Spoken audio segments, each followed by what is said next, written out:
Salut les bichons, c'est Laurent Jacquet, j'espère que ça roule. Comme tous les week-ends, je vais faire un petit bout de pain. J'ai pris l'habitude, même si on a des très bons boulangers dans le quartier et qu'on continue d'aller leur en acheter, mais j'ai pris l'habitude, tu vois, de faire un peu mon pain. Donc chaque semaine, je fais un pain sportif et je fais un pain en graines. Donc ça, tu vois, ça c'est ce qui reste de la semaine. Ça se conserve très bien, ça nous évite d'aller tous les jours en acheter. Et puis c'est un petit plaisir, on va pas se mentir, de faire son bout de pain. Donc vous avez été nombreux à me demander la recette. J'ai rien inventé, j'ai suivi beaucoup de conseils de boulangerie pas à pas. Donc tu peux aller voir, il a fait plein de putain cette tronche. Il a fait plein de vidéos sur YouTube. Je modifie la recette à chaque fois j'obtiens des trucs un peu différents. Je veux dire, le pain, il n'y a pas de recette miracle. Il y a des jours où tu vas le réussir de ouf et puis la semaine d'après, tu vas faire la même chose et tu sais pas, il y a un truc qui va foirer. Donc je vais te montrer comment moi je fais. J'arrive pas à avoir une grosse mie, tu sais, avec des gros trous d'air dedans, etc. J'ai plutôt quelque chose de dense, de serré, un pain paysan. Pour ce que nous, on en fait, l'usage qu'on en a, ça nous va bien. Donc je vais te montrer ça et puis toi, tu feras comme tu veux. Alors ça, c'est la recette du pain de famille. Enfin, pain de famille que nous, on a appelé pain de famille. Donc tu vois, c'est la même recette, mais que j'ai déclinée en plusieurs quantités. Là, c'est 1 kg de farine, 500 g de farine, 300 g de farine. Donc là, on va faire un 500 g à peu près. Donc 500 g de farine, 8,3 g de sel, 5 g de levure déshydratée et 312,5 g. C'est précis, mais t'inquiète pas, si tu mets 313 ou 312, ça va rien changer. D'eau à 37 degrés. L'idéal, c'est d'avoir une TB 75. De prendre la température de ta pièce, plus de prendre la température de la farine, d'additionner les deux, et une fois que tu as ces deux paramètres, tu soustrais le résultat à 75. Ce qui va te rester, 28, 30, 22, ça doit être la température de ton eau. Ça, c'est si tu veux être un puriste. Sinon, si tu mets de l'eau chaude, ça marche pareil. Donc, niveau de farine, ça, c'est de la T80. Donc, plus le chiffre est grand, plus elle va vers la complète. Plus le chiffre est petit, plus c'est vraiment de la farine blanche raffinée. Je prends tout en bio, tout en origine France, meule de pierre, etc. Je la paye un peu plus cher, mais j'y achète en très gros conditionnement. J'achète des sacs de 25 kilos. Des fois, je mélange. Soit je dis, allez, je veux un truc un peu plus complet, je vais mettre que de celle-ci. Ou alors, je vais mettre que de la 65. Sur 500 g de farine, je me dis, je vais mettre 250 g d'elle et puis 250 g d'une autre. Concernant la levure, moi, j'utilise ça. C'est de la levure pizza, mais c'est de la levure déshydratée. Ça se conserve très bien aussi. Tiens, tu vois là, regarde, j'en ai au moins 2-3 d'avance. Moi, je prends ça sur Internet. Peut-être qu'en changeant de levure sèche, faudra que j'essaye. Bah peut-être que j'aurai peut-être d'autres résultats. Voilà, c'est toujours pareil, je pense que c'est que des essais-erreurs. Le sel, moi je prends que du sel français, Guérande ou Camargue. Voilà, tu vois, du vrai sel, tu vois. Fabriqué par les salines de Guérande, etc. Concernant le matos qu'il va te falloir, alors clairement, tu peux tout faire à la main. Encore une fois, il n'y a pas d'obligation. Moi j'ai un pétrin. Donc je m'en sers à mort. Je l'ai changé l'année dernière, mais celui que j'avais, parce que il était trop petit pour nos usages, j'avais le petit modèle. Et on a acheté le gros modèle parce que, comme je t'ai dit, on est une famille de 6. Et puis quand on a du monde à la baraque, on est 15. Donc voilà. Et pour info, cette marque, ils m'ont rien filé pour vous dire ça, mais KitchenAid, j'ai acheté mon premier, j'avais 18 ans. Et 24 ans après, je l'ai donné à ma belle-mère qui s'en sert encore tous les jours. Donc un pétrin, moi je vous conseille vraiment un pétrin. Ou un robot comme ça, mais l'idéal c'est d'avoir un crochet de malaxage, voilà, un pétrin quoi. Si vous en avez pas, bah, vous le faites à la main, il n'y a pas de problème. Une balance normale, une petite balance de précision, pareil, ça vaut que dalle. Ensuite je vous conseille des petits bannetons comme ça.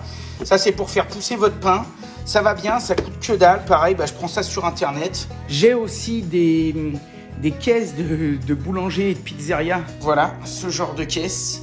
Pareil, j'ai acheté ça sur internet, ça vaut que dalle et je pense que dans 10 ans je l'ai encore. C'est des caisses dedans, je mets toutes mes pâtes à pousser. Celle-là, je vais la mettre dedans. J'ai un petit tissu pour quand je fais des petites baguettes, petit tissu de boulanger. Et ensuite, niveau cuisson, il y a 2 solutions. Première solution, moi j'ai la chance d'avoir un four à pain. Four à pain, four à bois. Bien évidemment, tout le monde n'a pas ça. Si vous n'avez pas ça, soit vous pouvez utiliser un four normal, sinon on a un four vapeur. C'est un four normal, sauf que celui-ci, il est capable de balancer de la vapeur. Et ça, pour le pain, bah, c'est super bien. On met une grille ici et on met une petite sole que j'ai achetée, pareil, sur Internet. Donc, c'est une pierre qui va venir accumuler de la chaleur. Et quand on va le poser dessus, Paf, la chaleur va remonter direct. Voilà, niveau matos. Encore une fois, j'ai des potes qui font du pain depuis 15 ans. Ils n'ont pas de pétrin, ils le font à la main. Et ils n'ont pas ni four vapeur, ni four à bois. Et ils y arrivent parfait. Si tu n'as pas tout ça, ce n'est pas grave. Tu n'es pas obligé d'aller faire un panier à 6000 balles sur Internet dans les 10 minutes. C'est parti. T80. Bon, 250, tu vois, 246, on s'en fout. Là, on n'a pas besoin d'être précis. Donc, je vais compléter avec de la 65. Donc, on a dit 500 grammes. 500. On va peser la levure. Donc, la levure, moi, j'aime bien la peser dans un mug ou dans un verre ou ce que vous voulez. Parce que comme ça, après, par-dessus, je mets un peu d'eau. Parce que ce genre de levure, elle nécessite d'être réactivée avec de l'eau au début. Donc, 5 grammes, on a dit. Donc, tu vois un peu à quoi ça ressemble. Voilà, 5 grammes. Hop. 5 grammes. Pour le sel, 8,3. 8,35. Allez. 8,35, c'est bon. Attention, ne mets jamais le sel en contact avec la levure, ça tuerait la levure. Ensuite, il nous faut 312 grammes d'eau. Donc, comme je vous ai dit, soit vous mettez de l'eau un peu chaude, 36-37 degrés, généralement vous n'êtes pas embêté. Soit vous essayez de faire comme les collègues, les pros font, ce que je ne fais pas souvent, je dois bien admettre. C'est-à-dire que j'essaye d'aller chercher une TB75. Cette histoire de température de base, elle est apparemment très importante pour les boulangers. Pour ça, il me faut la température de ma pièce, 19 degrés. Ensuite, il me faut la température de ma farine, 18 degrés.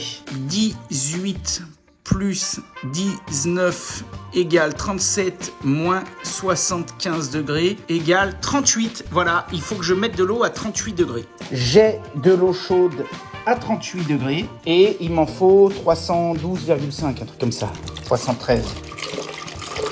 Allez, 316, au pire je ne mettrai pas tout. La première chose que je fais, c'est que je vais en mettre dans ma levure un petit peu. Voilà.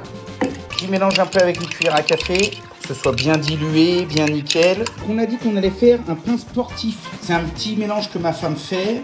Noisettes, amandes, quelques cacahuètes, pistaches, raisins, bec de goji. Un truc bon pour la santé. Et donc, tu vois, j'en ai pris un plein bol.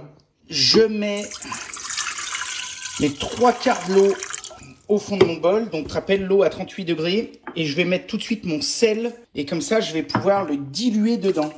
Bien sûr, ayez les mains propres, hein. Le sel est dilué, on va mettre la farine, allez hop, ça c'est bon.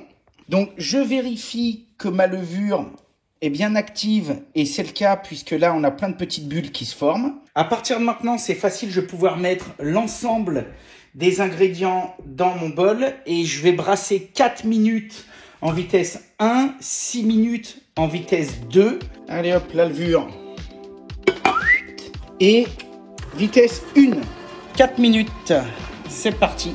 Il reste 2 minutes 30 pour la première et je vais mettre mon mélange. Donc là, je tire pas sur la cam, faut être gourmand. Il n'y a pas de notion de rentabilité ici. Je veux juste qu'on soit content quand on coupe une tranche de pain qu'il y en ait de partout. Les 4 minutes sont écoulées. On va passer aux 6 minutes en vitesse 2.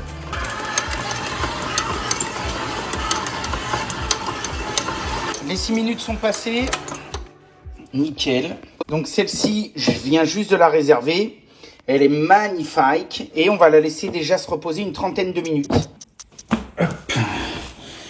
Donc, notre pâte, on la dégaze un tout petit peu. Et là, ce que je vais faire, c'est que je vais faire un rabat comme ça. Un rabat comme ça. Un rabat comme ça. Et hop. Et ça, je vais y laisser pendant 3-4 heures. Bon, alors après 3 heures, voilà notre pain sportif. Donc bon, il est nickel, hein. Donc là, je le dégaze, mais j'y vais cool. Un petit peu de farine là-dedans. Et donc, je vais le tourner, je vais le mettre la soudure vers le haut. Ça c'est bon, je vais y mettre un linge par-dessus et je vais attendre encore au moins 1 heure. Je mets toujours un torchon, donc propre bien sûr, légèrement humide. Je viens de démarrer mon four en position fournil.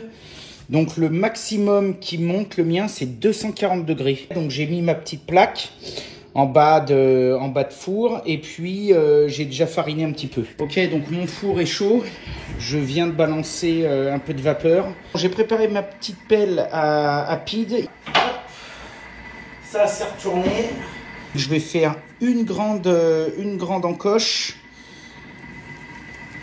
Hop, et comme ça, je vais l'enfourner de suite. On va laisser ça aller au moins 20 minutes. Après, c'est un peu à l'œil. Allez, 23 minutes et puis je vérifierai ça.